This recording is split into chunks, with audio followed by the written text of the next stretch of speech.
आज का विषय है, वसुंधरा जी का विषय है, यह मात्र अटखेलियों के आधार पर निर्मित एक किंवदंती है।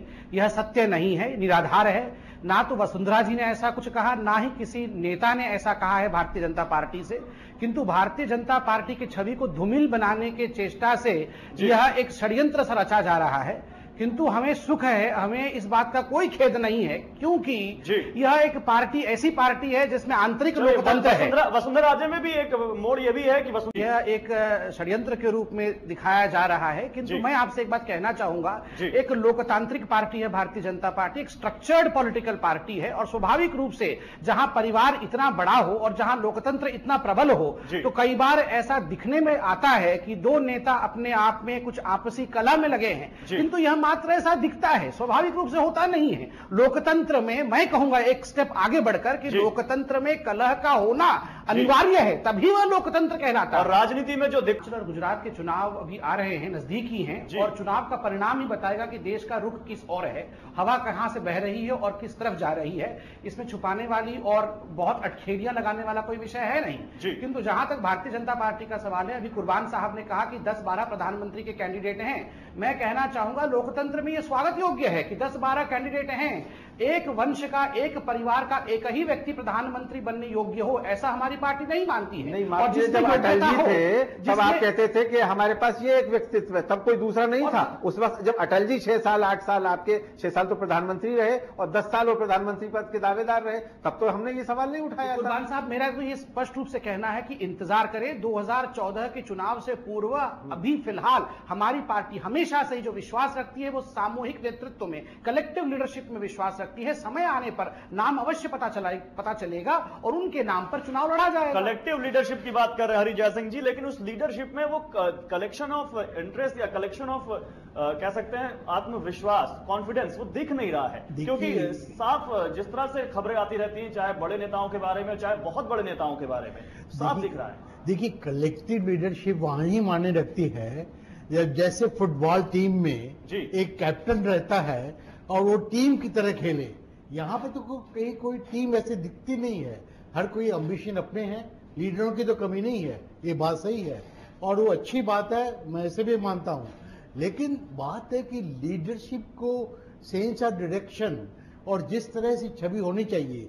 अब देखिए शांता कुमार और धूमल जी की जो बात है, ये उनमें जो फ्रिक्शन है, ये कोई नई बात नहीं है, पुराना फ्रिक्शन है। और क्योंकि शांता कुमार की छवि एक साफ सफरी छवि है, और जो आज का जो नेता हुआ है, जो आगे बढ़ा है, जो कुर्सी पर बैठा है, उसकी छवि में कुछ वो बात नहीं है।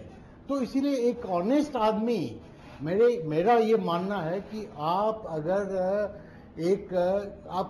आपकी लीडरशिप में किस तरह का लीडर आपको चाहिए, इससे एक क्लैरिटी होनी चाहिए कि लीडर ऐसा हो जो कि साफ छवि वाला हो और जो उसमें एक लीडरशिप की क्वालिटी। सबसे ज्यादा तो कलह इसी मुद्दे पर दिख रही है कि अगला प्रधानमंत्री कौन, अगला लीडर कौन। कुछ लोग कह रहे हैं मोदी को लाइए। राम जेठमलानी ने साफ कह दिया कि मोदी ही एकमात्र ऐसे कैंडिडेट हैं जो बीजेपी के प्रधानमंत्री पद को। प्रधानमंत्री की बात अलग है और देखिए अभी जो राज्यों में जो चुनाव होने जा रहे हैं वो अहम चुनाव है और ये यहाँ तक कर्नाटका में हमने देखा ये तमाशा येदियुरप्पा का तो काफी टाइम से चल रहा है और देखिए और हालांकि कर्नाटका का जो मुख्यमंत्री है उसकी इस वक्त जो मुख्यमंत्री है उसकी छवि अच्छी है, साफ सुथरी है। और ये बात यहाँ तक कि वहाँ के गवर्नर भारद्वाज ने मुझे पर्सनली कही कि भाई देखो उसकी छवि अच्छी है। तो जो देखिए जहां एक छवि का मामला है,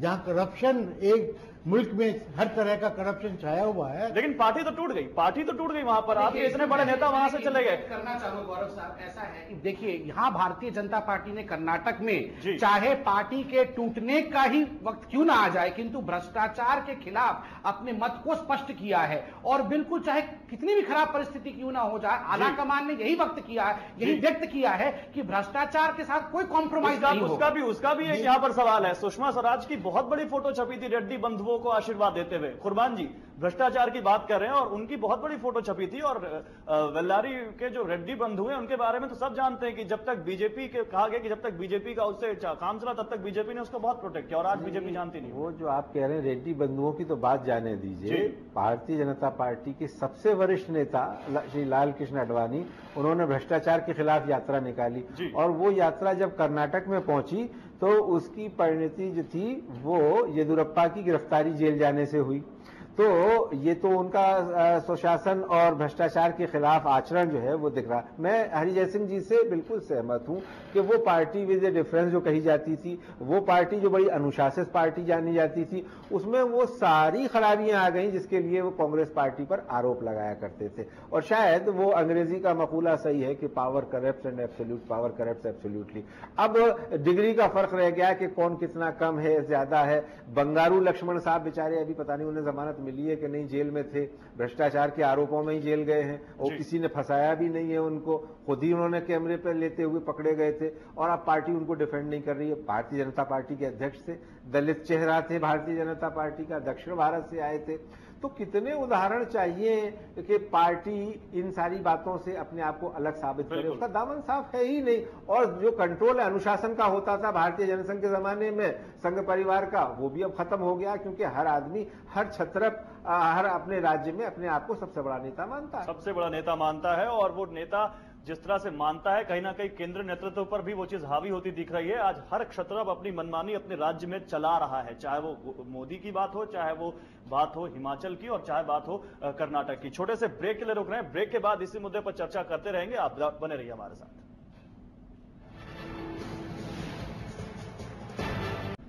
ब्रेक के बाद स्वागत है आप सभी का इंडिया प्राइम टाइम में। इंडिया प्राइम टाइम में आज हम चर्चा इस बात की कर रहे हैं कि पार्टी विद डिफरेंस का नारा देने वाली पार्टी बीजेपी आज उन्हीं आरोपों से घिरती क्यों नजर आ रही है जो वो दूसरों पर लगाया करती थी, और सबसे बड़ी बात केंद्रीय नेतृत्व की पकड़ अपने क्षेत्रीय क्षत्रपों पर क्यों ढीली होती जा रही है। डॉक्टर समित, अभी आप कह रहे थे कि लोकतंत्र है पार्टी में, पार्टी सच्चाई के साथ खड़ी होती है, तो पार्टी इस सच्चाई को क्यों नहीं स्वीकार कर रही है कि अगर वो इसी तरह से अगर अपनी आकलन नहीं करेगी, अपना सेल्फ एनालिसिस नहीं करेगी, और जो बातें दूसरे लोग देख रहे हैं, जनता देख रही है, अगर उसको नहीं देखेगी तो कितनी मजबूती के साथ जनता के बीच जाएगी। आखिर लोकतंत्र में सच्चाई स्वीकारना कोई गलत बात तो नहीं है? बिल्कुल नहीं, आप सच कह रहे हैं और पार्टी देख भी रही है और आंकड़े आपके साथ है, आपके समक्ष है। जिन 9 राज्यों में भारतीय जनता पार्टी या तो सीधे तरीके से राज्य कर रही है या तो फिर साझा सरकार चला रही है, उन राज्यों का आप देखिए किस प्रकार से विकास के पथ पे निरंतर वो प्रगतिशील है। साझा सरकार जिन राज्यों में चला रही है वो नेता तो आपकी सुनते नहीं। सुशील मोदी बिहार में आपसे ज्यादा नीतीश की सुनते हैं, वहां पर साफ वो नीतीश के साथ खड़े होते हैं। देखिए तो आखिर ऐसे कौन सी बिल्कुल ऐसी बात नहीं है,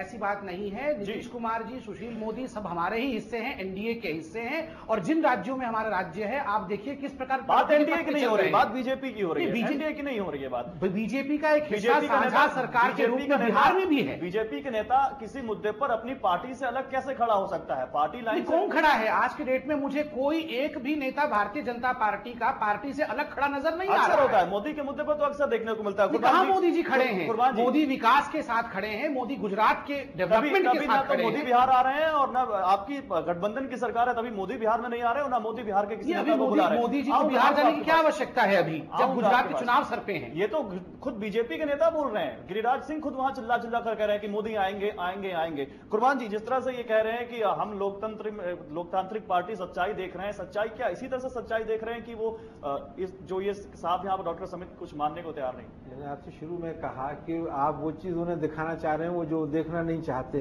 तो जाहिर है कि आप उनके साथ में बहुत ज्यादा आग्रह नहीं कर सकते। ये बहरहाल उनको देखने का मामला है, लेकिन जो देश देख रहा है वो देश ये देख रहा है कि अभी गुजरात के चुनाव में मोदी साहब ने कहा कि बिहार का कोई नेता नहीं चाहिए, कोई मुसलमान नहीं चाहिए।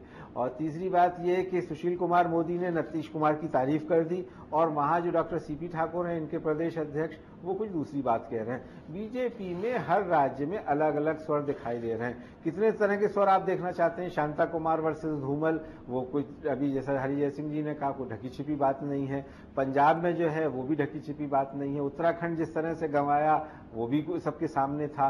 तो ये चीजें हैं। अब उसको ये अगर लोकतंत्र मान रहे हैं बहुत अच्छी बात है और बेहतर लोकतंत्र होना चाहिए, और अगर इससे आपका पार्टी का भला होता है तो wish you all the best. लेकिन ये है कि पूरा देश ये देख रहा है कि जिस अनुशासन की दुहाई आप दे रहे थे वो उसका रोज चीरहरण हो रहा है और पार्टी का नेतृत्व बिल्कुल असहाय है, वो कोई कार्रवाई नहीं कर पा रहा। हरि सिंह जी, उस दौर में जब देश में बड़ी पॉलिटिकल पार्टीज की क्रेडिबिलिटी घटी है, इस तरह से बीजेपी का अपनी अंदरूनी कलह से जूझना क्या दिखाता है आपको? आगे बीजेपी का आपको क्या भविष्य दिखता है? देखिए, भविष्य की बात ना करें तो अच्छा है जी, क्योंकि इस वक्त इनको सबसे पहले पोटेंशियलिटी जो है, हम इसे आज के तक जो जिस तरह से और पार्टियों की क्रेडिबिलिटी खत्म हो गई है, ये अपॉर्चुनिटी है। अगर लेकिन वो अगर बीजेपी आज एक्सटेंशन ऑफ कांग्रेस कल्चर हो जाती है तो उसमें फिर फर्क क्या है? दोनों पार्टी मिल जाए तो मामला एकदम फिट हो जाएगा देश में। तो लेकिन जो सवाल ये है कि एक ग्राउंड रियलिटीज, जमीन की हकीकत क्या है, पहला वो देखना चाहिए। उस जमीन की हकीकत को देखते हुए इनको मैं समझता हूं कि एक गहरा चिंतन करने की जरूरत है कि सही क्या है, गलत क्या है और सही रास्ता क्या है। और इसमें आपके देखिए ये कई 2-3 साल से येदियुरप्पा के ब्लैकमेल में रहे हैं, वो ब्लैकमेल है, ये कोई उनके वो पार्टी में उसका हर बड़ा नेता अपने राज्य का वो अपने तरीके से ब्लैकमेल कर रहा है अपने केंद्रीय नेतृत्व। वही है कि बहुत कम समय में है। कुरबान जी, आपकी आखिरी प्रतिक्रिया क्या कहना चाहेंगे? नहीं, ये तो बीजेपी को तय करना है। देखिए, अभी उन्होंने अपने संविधान में संशोधन करके अपने राष्ट्रीय अध्यक्ष को वो एक और टर्म दे रहे हैं और उस वक्त में दे रहे हैं कि जब उन पर गंभीर आरोप लग रहे हैं। तो ये तो भारतीय जनता पार्टी को तय करना है कि साल भर से भी कम समय रह गया है चुनावों में जाने के लिए और वो किस तरह से जाना चाहते हैं। वो डिवाइडेड हाउस के तौर पर जाना चाहते हैं, वो एक ऐसी पार्टी की छवि जिसका के दामन दागदार है और एक ऐसी पार्टी के जो एक नहीं है। कांग्रेस पार्टी कम से कम परिवार के नाम पे कहिए या किसी भी वजह से कहिए, वो एकजुट तो है। उनके अंदर अगर कोई विद्रोह होता है तो आला कमान उसे दबा तो देता है, इतनी शक्ति उसके अंदर है। लेकिन बीजेपी में तो कहीं दबता हुआ नहीं नजर आ रहा। और ये जो 3 राज्यों में अब विद्रोह के स्वर उठ रहे हैं और 2 में तो तय हो गया है कि अलग पार्टी बनेगी और एक गुजरात में पहले से बन गई है, तो 3 राज्यों में बीजेपी के अलग टुकड़े हो जाएंगे। उसके बाद बीजेपी की क्या शक्ति रह जाएगी, सरकार बनाने का वो दावा किस आधार पर करेगी, मेरी समझ में नहीं आता। ये समझ में नहीं आता और शायद ये बीजेपी के नेताओं को भी समझ में नहीं आ रहा है या वो समझना नहीं चाह रहे हैं। जिस तरह से हमारे विशेषज्ञ यहाँ पर बोल रहे हैं कि साफ यहाँ पर क्षेत्रीय क्षत्र ब्लैकमेल कर रहे हैं केंद्र नेतृत्व को और केंद्र नेतृत्व को बिल्कुल यहाँ पर अपने आप को असहाय पा रहा है। बीजेपी के लिए आने वाले दिन जरूर मुश्किल साबित होंगे अगर उसने लोकतंत्र का ऐसा ही ढिंढोरा पीटा और सही में सच्चाई को नहीं देखा। तो बहुत शुक्रिया आप सभी मेहमानों का, समित आपका बहुत शुक्रिया, हरि सिंह जी आपका बहुत शुक्रिया और कुरबान अली जी आपका बहुत शुक्रिया इस चर्चा में शामिल होने के लिए। इंडिया प्राइम टाइम में बस आज इतना ही। दीजिए हमारी पूरी टीम को इजाजत।